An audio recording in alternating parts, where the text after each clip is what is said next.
Réfléchissez-y un instant. Quelqu'un vous en veut parce que vous prenez soin de vous.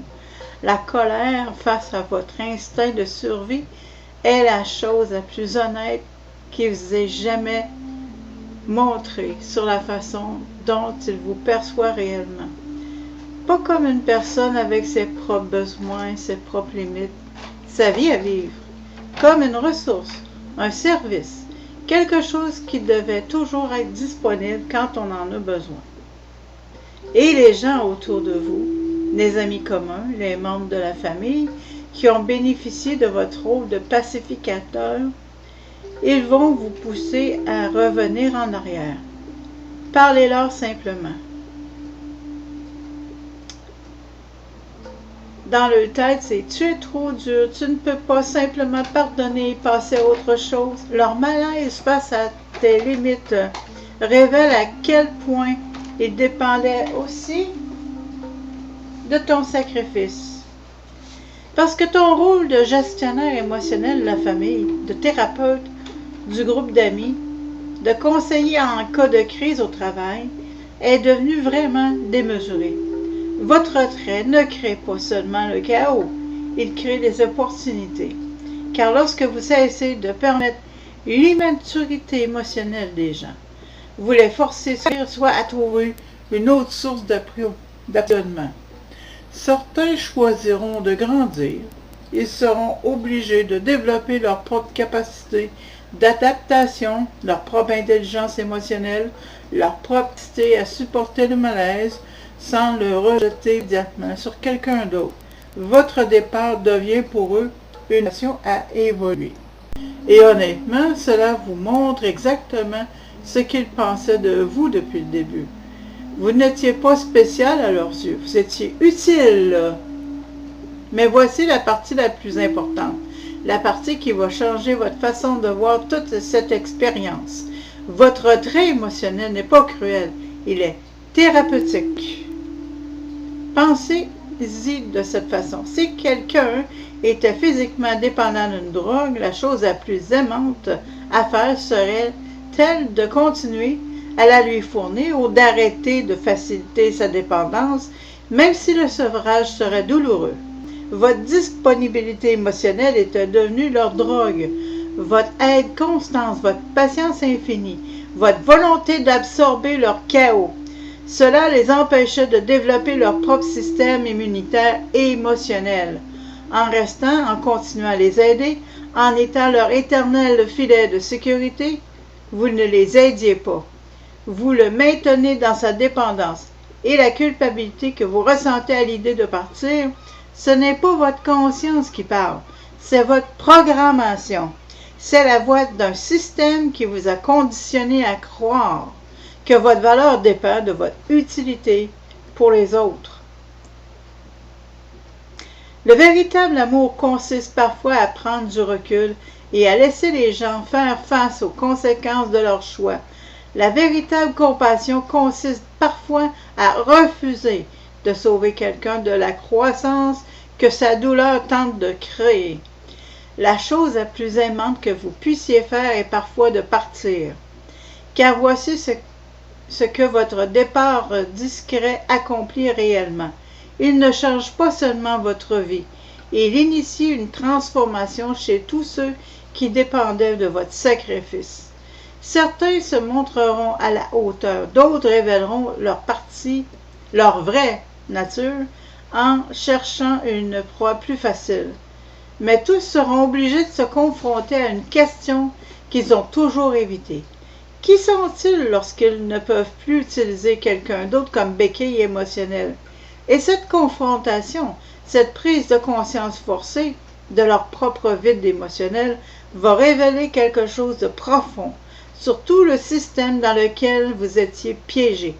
Et pourquoi votre départ n'est pas seulement nécessaire, il est révolutionnaire. Cette transformation révolutionnaire dont j'ai parlé, elle n'arrive pas seulement à eux, elle vous concerne, vous aussi. Et c'est là que tout ce que vous pensiez savoir sur vous-même est bouleversé. Car lorsque vous vous éloignez de ce contrat symbiotique, Lorsque vous cessez d'être le concierge émotionnel de tout le monde, quelque chose de dérangeant commence à faire surface. Vous commencez à voir à quel point votre aide était parfois nuisible. Je sais que cela fait mal, mais suivez-moi. Pensez aux personnes que vous avez sauvées au fil des ans. Combien d'entre elles ont réellement changé? Combien d'entre elles ont développé? En fait, c'est pas le mot sauver que je voudrais utiliser. Au lieu de dire pensez aux personnes que vous avez sauvées au fil des ans, c'est plutôt penser aux personnes que vous avez tenté d'aider au fil des ans. Combien d'entre elles ont réellement changé? Combien d'entre elles ont développé leur propre force, leur propre résilience, leur propre capacité à relever les défis de la vie? Où sont-elles simplement devenues plus dépendantes de vous? Chaque fois que vous vous êtes précipité pour résoudre le problème de quelqu'un, vous lui avez volé la possibilité de le résoudre lui-même. Chaque fois que vous avez absorbé sa douleur, vous l'avez empêché d'apprendre à la gérer. Chaque fois que vous avez favorisé leur dysfonctionnement, vous avez contribué à les maintenir dans un état d'infériorité.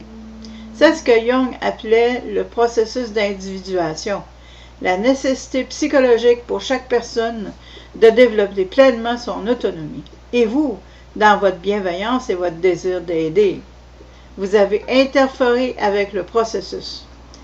Pas par malveillance, pas consciemment, mais vos missions de sauvetage ont maintenu les gens dans leur état d'infantilisme psychologique. Vous avez aimé les gens d'une manière qui les a maintenus dans la faiblesse. Voici la vérité qui dérange. Et avant que je continue, je vais vous rappeler qu'une vidéo précédente qui, en fin de compte, est l'introduction de celle-ci. Donc, si vous avez l'impression que c'est un petit peu dur ce que je dis, référez-vous à la vidéo précédente. Une partie de votre identité reposait sur le fait que les autres restent brisés. Car s'ils guérissaient, s'ils devenaient entiers, s'ils n'avaient plus besoin de vous, qui seriez-vous? Votre personnalité d'aide avait besoin de victimes à secourir. Votre estime de vous-même dépendait du dysfonctionnement des autres. Vous aviez inconsciemment intérêt à ce que leurs problèmes persistent. C'est pourquoi votre départ est si terrifiant. Pas seulement pour eux, mais aussi pour vous. Car prendre du recul signifie affronter la possibilité que toute votre identité ait été construite sur une base de codépendance. Mais voici ce qui est beau dans cette prise de conscience. Vous n'êtes pas moins compatissant pour avoir compris cela. Vous êtes plus conscient. La véritable compassion ne consiste pas à absorber la douleur de quelqu'un. Il s'agit de lui laisser l'espace nécessaire pour ressentir sa propre douleur et grandir à partir de celle-ci. Le véritable amour ne consiste pas à réparer quelqu'un. Il s'agit de croire en sa capacité à se réparer lui-même. Lorsque vous cessez votre aide compulsive, vous lui offrez, en fait, quelque chose de bien plus précieux que votre aide précédente. Vous lui offrez le cadeau de sa propre force. Pensez à un parent qui apprend à son enfant à faire du vélo. À un moment donné, il doit lâcher le siège et laisser l'enfant vaciller, voire même tomber. Ce n'est pas de la cruauté. C'est nécessaire pour que l'enfant développe son équilibre et sa confiance en lui. Votre retrait émotionnel est l'équivalent psychologique du lâcher de la selle du vélo. Oui, les gens peuvent vaciller, ils peuvent même tomber, mais c'est ainsi qu'ils apprennent à rouler seuls. Et voici ce qui est fascinant. Les personnes qui sont vraiment prêtes à grandir vous en remercieront. Finalement, elles reconnaîtront que votre retrait les a forcés à se dépasser. Elles verront que vos limites leur ont appris à développer les leurs. Votre départ devient pour elles l'occasion de découvrir leur propre pouvoir. Mais les personnes qui ne sont pas prêtes vous dépeindront comme le méchant. Elles diront à tout le monde à quel point vous êtes devenu égoïste, à quel point vous avez changé, à quel point vous les avez abandonnés au moment où elles en avaient le plus besoin. Et vous, savez quoi? Laissez-les faire. Car leur histoire de votre transformation vous dit tout ce que vous devez savoir sur ce qu'il pensait que votre rôle devait être. Dans leur récit, vous êtes censé être disponible à l'infini, infiniment patient, perpétuellement prêt à vous sacrifier. Leur colère face à votre évolution révèle leur attachement à votre petitesse. C'est là que vous devez faire un choix. Allez-vous vous replier dans la position confortable du rôle d'aide pour que tout le monde se sente à l'aise? Ou allez-vous rester dans l'inconfort de votre propre évolution? Car voici ce qui se passe réellement. Vous ne quittez pas seulement une dynamique toxique, vous montrez à quoi ressemblent des limites saines. Vous montrez à tous ceux qui vous entourent qu'il est possible d'aimer les gens sans se perdre soi-même. Vous démontrez que la vraie force ne réside pas dans ce que vous pouvez supporter pour les autres. Elle consiste à savoir ce que vous devez porter et ce que vous ne devez pas porter. Et cet exemple aura des répercussions que vous ne pouvez même pas imaginer. Certaines personnes seront inspirées par votre courage à rétablir leurs propres limites. D'autres seront obligées de confronter, dis-je, leur propre schéma de dépendance émotionnelle. Des systèmes familiaux entiers pourraient changer parce qu'une personne a décidé de ne plus être le soignant émotionnel désigné. Votre départ discret n'est pas seulement une transformation personnelle, c'est une révolution systémique. Mais je sais ce que vous pensez en ce moment. Vous vous sentez probablement coupable de tout cela.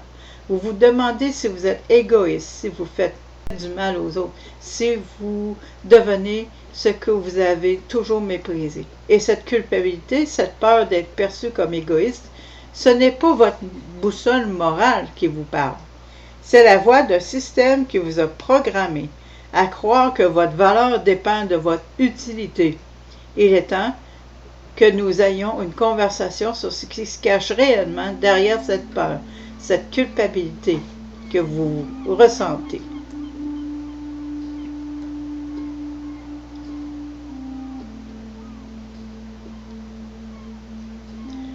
La naissance du moi souverain. Cette voix qui vous dit que vous êtes égoïste, cruel et que vous abandonnez les gens dans le besoin. Laissez-moi vous dire exactement ce que c'est. C'est la voix d'un système qui vous a programmé pour croire que votre valeur vient de votre utilité. Réfléchissez à l'origine de cette voix. À qui appartiennent réellement ces mots? À votre mère qui avait besoin que vous gériez ses émotions? À votre père qui exigeait de vous une maturité supérieure à votre âge? À la famille qui s'est effondrée lorsque vous n'étiez pas là pour la maintenir unie? Cette culpabilité n'est pas votre boussole morale, c'est votre conditionnement. C'est la voix intériorisée de tous ceux qui ont profité de votre abandon de vous-même et qui vous disent de vous remettre au pas. Jung appelait cela l'animus négatif pour les femmes. Ce critique intérieur implacable qui attaque avec des jugements rigides et impersonnels. Il murmure des règles empoisonnées. Une bonne personne est toujours disponible. Vous êtes égoïste si vous avez des besoins. L'amour signifie sacrifice. Ce ne sont pas des vérités universelles, ce sont les chaînes de votre prison psychologique. Mais voici ce dont cette voix a vraiment peur. Elle n'a pas peur que vous fassiez du mal aux autres. Elle a peur que vous découvriez votre pouvoir. Car dès l'instant où vous cessez de vous définir par ce que vous donnez, vous devez faire face à la question terrifiante. Que voulez-vous vraiment? Lorsque vous avez passé toute votre vie à vous concentrer sur le besoin des autres, vos désirs, vos propres désirs deviennent un territoire inconnu. Qui êtes-vous lorsque vous n'êtes pas en train d'agir? Qu'est-ce qui vous plaît lorsque vous n'êtes pas en train de rendre service? De quoi rêvez-vous lorsque vous n'êtes pas en train de réparer le cauchemar de quelqu'un d'autre? C'est pourquoi la culpabilité est si intense. Vous ne changez pas seulement votre comportement, vous subissez une transformation complète de votre identité. La personne qui trouve sa valeur dans le sacrifice est en train de mourir. Et la personne qui trouve sa valeur dans la plénitude est en train de naître. Une seconde naissance en quelque sorte. Et cette mort, elle ressemble à une annihilation. Parce que pendant si longtemps, votre identité d'être a été la seule chose qui vous séparait de ce qui ressemblait vraiment à un vide complet. Mais voici la vérité révolutionnaire qui va tout changer. Ce vide dont vous avez si peur, ce n'est pas du vide, c'est de l'espace. De l'espace pour que votre moi authentique puisse enfin émerger. Savez-vous ce que vous découvrirez réellement? Vous découvrez que vous n'avez jamais été vide. Vous étiez simplement tellement rempli des problèmes des autres qu'il n'y avait plus de place pour que votre propre essence puisse respirer. Votre empathie était réelle, votre compassion était sincère, mais elle était piégée dans un système défaillant. Un système qui confondait l'amour avec l'abandon de soi, la gentillesse avec la complaisance et la force avec la capacité d'absorber une douleur illimitée. Vous ne devenez pas moins empathique, vous devenez plus perspicace. Il y a une énorme différence entre l'aide compulsive et l'aide consciente. L'aide compulsive est motivée par vos propres blessures non guéries, votre besoin d'être utile, votre terreur d'être abandonné. L'aide consciente vient d'un état d'intégrité, de choix et de limites claires. Lorsque vous aidez à partir d'un état de blessure, vous utilisez en fait l'autre personne pour vous sentir mieux dans votre peau. Vous soignez votre propre douleur avec leur gratitude. Ce n'est pas de l'amour, c'est du vampirisme émotionnel déguisé en gentillesse. Mais lorsque vous servez à partir d'un sentiment d'intégration, lorsque vous avez fait votre propre travail de guérison, lorsque vous savez où vous vous arrêtez et où les autres commencent, c'est là que votre empathie devient un super pouvoir plutôt qu'un handicap. C'est ce que Jung voulait dire lorsqu'il parlait d'intégrer l'ombre. Votre ombre n'est pas seulement votre capacité à faire preuve d'un égoïsme sain, c'est aussi une magnificence reniée. C'est votre potentiel de leadership, votre génie créatif, votre capacité à inspirer et à transformer les autres. Non pas par votre souffrance, mais par votre force. Vous avez été tellement occupé à admirer le pouvoir des autres que vous avez oublié de revendiquer le vôtre. Pensez aux personnes que vous admirez le plus, celles qui semblent inspirer le respect sans effort, fixer des limites, créer de belles choses, diriger avec confiance. Ce que vous voyez en elles est le reflet de votre propre potentiel inexploité.